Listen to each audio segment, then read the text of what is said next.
When a dentist wants to sell their dental practice, how does the conversation usually start? In the initial meeting, what I like to do is find out what are their goals.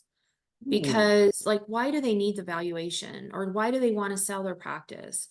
Some people, just don't want to do it anymore and they want to be an employee. So I have to keep that in mind when we're looking at who could possibly want to purchase the practice, somebody that would want to employ them, so we have to think about exactly why they're looking to sell their practice at the moment and help them through that process of, explaining to them, what the length of time would be, what the process is, if they're willing to move through that process. Because sometimes I'll have a meeting with people who want to sell their dental practice and they don't move forward or they stop and kind of, take a step back a moment and reevaluate their situation to see if that's where they want to go.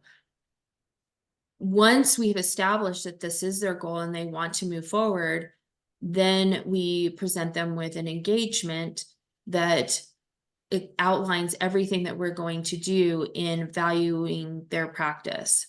And the type of valuation that we do is a calculation of value.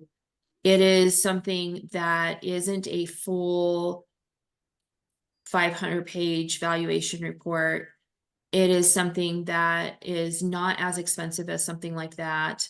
It's just to determine the fair market value of the practice so that we can make or determine a price for the practice. So that's kind of like the first step of what I talk to them about when I talk to them initially about them selling their practice.